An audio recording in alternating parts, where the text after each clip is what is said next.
Assalamualaikum, selamat datang di Hani Farida Small Garden. Oke teman-teman, jadi hari ini tuh aku mau berkebun. Dan kegiatan apa saja yang akan aku lakukan hari ini, jangan kemana-mana ya teman-teman. Terus ikuti aku berkebun hari ini. Ayo ikut aku berkebun.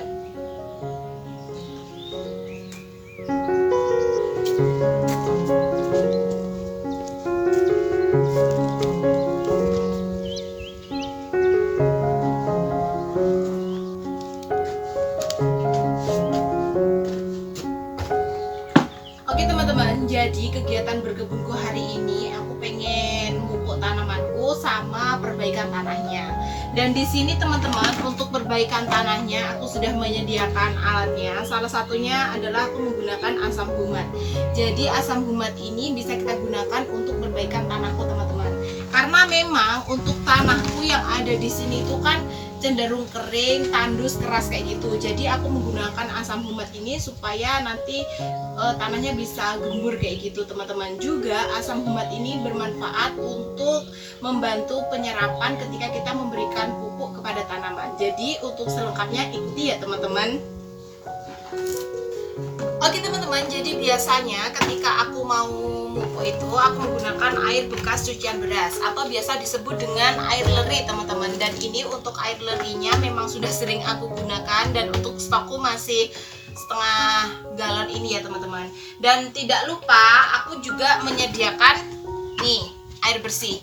Air bersihnya setengah aja karena nanti akan aku campur sama air leri. Jadi air leri yang udah aku fermentasikan ini mau aku encerkan sama nanti dikasih asam humat gitu.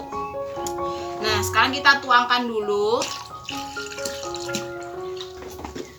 Kalau udah dituangkan, kita tinggal menambahkan asam humat. Tapi ya teman-teman, kalau kita menambahkan asam humat itu jangan banyak-banyak, sedikit aja. Sebenarnya ada takarannya, itu setengah sendok makan untuk berapa ya ini, 10 liter air. Tapi karena saya nggak bawa sendok makan, jadi ya dikira-kira aja ya teman-teman.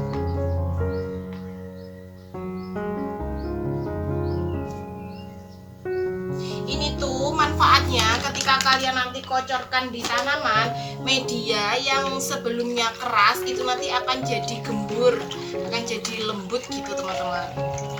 Nah, jadi ketika kita mupuk, nanti air lerinya bisa diserap oleh tanaman, dan asam humatnya ini bisa membantu dalam perbaikan tanahnya gitu teman-teman. Nah, kalau udah seperti ini, biar nggak susah, kita taruh di ember.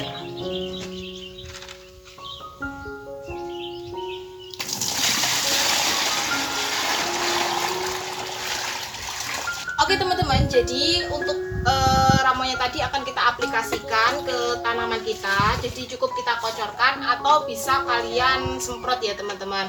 Tapi kalau untuk pemupukan itu kan ada dua cara, bisa kalian kocorkan sama semprotkan. Nah kalau disemprot itu usahakan kalau kalian itu menggunakan waktu. Jadi waktunya kalau pagi-pagi sekalian, kalau sore-sore sekalian. Itu kenapa teman-teman? Karena kita menunggu momen dimana stomata tanaman itu terbuka. Kalau stomata tanaman itu terbuka, kalau kita semprotkan dengan pupuk, otomatis nanti bisa akan diterima tanaman lebih efektif kayak gitu. Nah, kalau afdolnya pagi atau sore kak kayak gitu. Kalau saya menyarankan sore, karena sore itu kan untuk tingkat cahaya matahari juga sudah rendah, sehingga nanti kalau kita sudah memberikan pupuk, tanaman ada jeda waktu untuk beradaptasi kayak gitu pas malam harinya. Jadi untuk keesokan paginya itu tanamannya bisa seger gitu teman-teman. Dan untuk pemberiannya ini tuh kita cukup 1 minggu 1 kali ya biasanya kalau air leri, karena memang tidak ada efek efeknya yang terlalu signifikan terhadap tanaman. Kadang kan kalau kita kebanyakan memberikan pupuk itu bisa jadi panas atau lonyot gitu ya kalau pupuk kimia. Tapi kalau kita buat sendiri kayak dari air cucian beras, terus air rendaman daun bawang, itu kita berikan jangka waktu 5 hari sekali, itu tidak masalah teman-teman. Dan jangan takut ya teman-teman kalau tanaman kita ini banyak yang bolong. Berarti tandanya kalau tanaman kita ini banyak yang bolong, tanaman kita ini organik teman-teman, dan aman untuk kita konsumsi. Seperti itu. Karena untuk tingkat residu kimianya kan juga cukup rendah. Jadi ikuti kegiatanku selanjutnya teman-teman.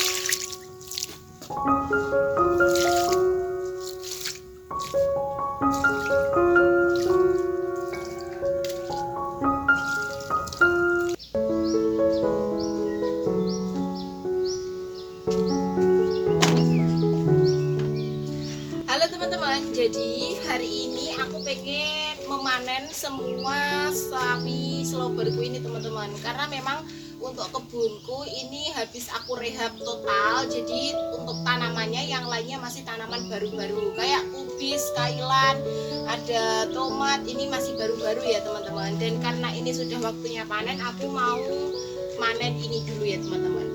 Wih, kita panen teman-teman.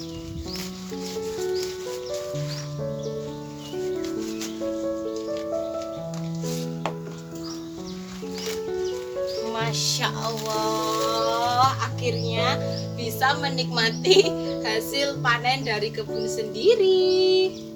Agak bolong-bolong ya teman-teman daunnya, tapi nggak masalah karena namanya juga hasil tanam sendiri. Ini justru tanaman yang sehat, bila kita konsumsi manfaatnya juga banyak. Ini untuk daun tuanya aku hilangkan dulu ya. Jadi kita ambil daun yang muda saja.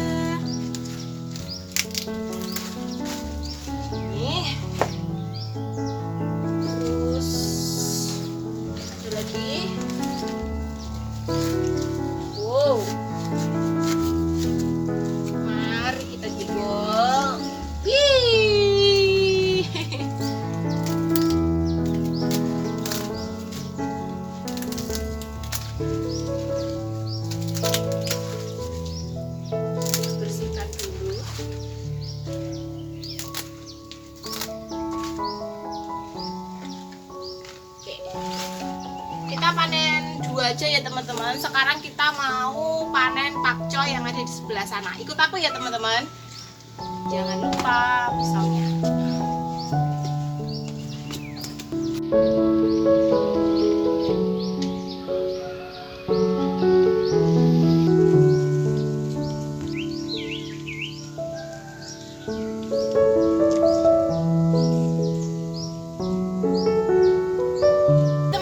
Jadi hari ini aku juga mau panen beberapa pakcoyku, karena pakcoyku ini sudah siap panen. Dan sebenarnya setiap hari aku panen sih teman-teman, tapi cuma ini aku pengen berbagi ke kalian saja gimana sensasinya waktu panen. Dan di sini tuh bisa kita lihat tomatku.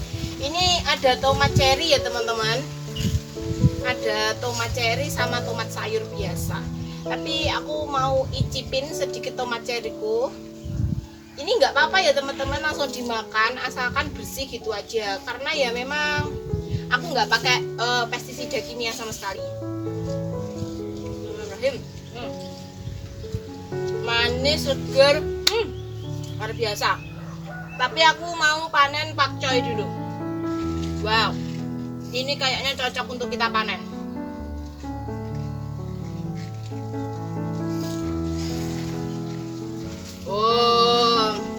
Besar kan? Ini jenisnya pakcoy sendok ya teman-teman. Tapi ini sudah agak telat manennya. Sebetulnya harus cepat kita panen, tapi ini sudah telat. Tapi nggak apa-apa ya teman-teman. Telat-telat nggak apa-apa. Yang penting kita bisa panen, oke? Oke. cari lagi.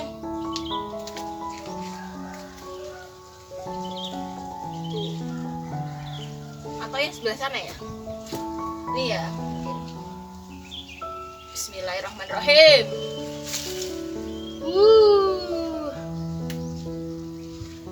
Kalau pakcoy sendok itu daunnya nyeprok gitu loh teman-teman.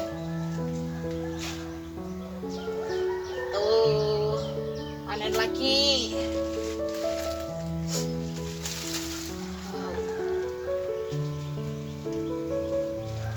Ini harus kita hilangkan akarnya biar bersih. Kalau gini kan kita nggak harus beli ya kan. Jadi untuk tanggal-tanggal tua seperti ini tuh stok makanan kita aman tetap teman-teman. Walaupun stok money kita cukup menipis, tapi untuk stok makanan kita aman, itu kita akan tenang di rumah. Betul nggak teman-teman? Lanjut ya, aku mau kita petik ini tomatnya.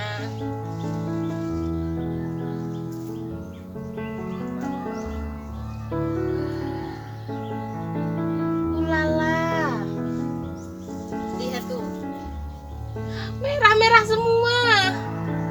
Ya Allah, ya Allah, ya Allah, ya Allah.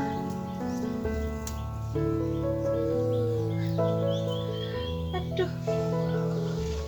Nampanku nggak cukup, teman-teman. Ampun.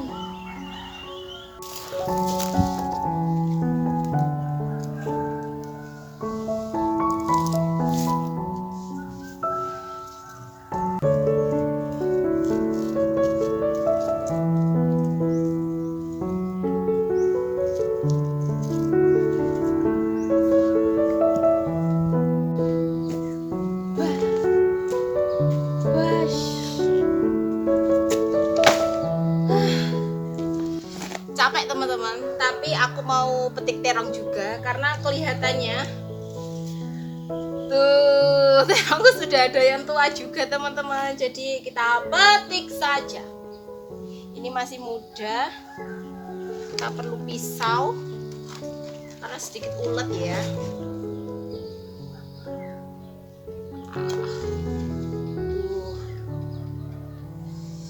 Sini. Paling 2 hari lagi sudah tua. Lagi ya. Oh, ada ini. Kita petik saja.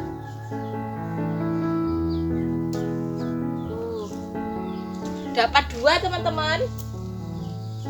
Lumayan daripada tidak dapat sama sekali ya kan. Kita mau cek tomat yang ada di sebelah sana. Ikut aku.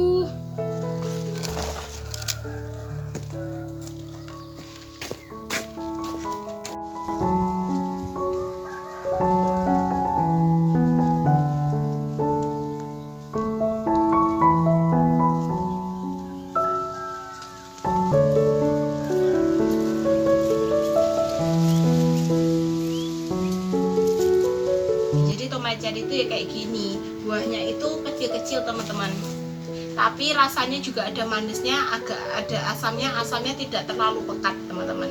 Dan di sini aku juga nanam kailan dan bisa kita lihat satu, aku kasih contoh nanamnya itu di polybag dan lihat teman-teman, batangnya gemoy banget. Aku penasaran sama rasanya si kailan ini, tapi aku mau manen itu masih sayang karena aku masih penasaran gimana bentukan dari bunganya si kailan ini teman-teman. Jadi kita tunggu sampai kailannya berbunga. Nah, sambil menunggu itu aku mau manen tomat cherry yang ada di sebelahku ini. Sebenarnya sudah banyak yang akan kita panen. Selain tomat cherry, kita juga bisa panen bayam Brazil juga teman-teman. Tapi sementara yang menggiurkan adalah tomat cherry. Ini bisa kita makan langsung ya teman-teman. Seger, manisnya ada dikit, masamnya tidak terlalu masam, mantul.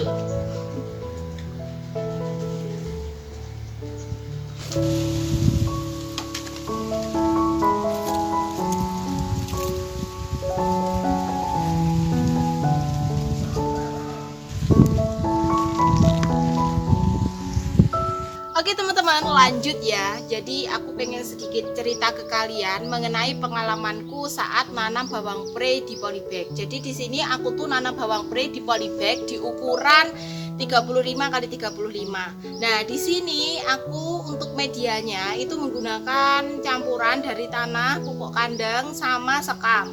Nah, untuk pupuk kandangnya ini aku menggunakan lebih spesifiknya itu kotoran kambing, teman-teman.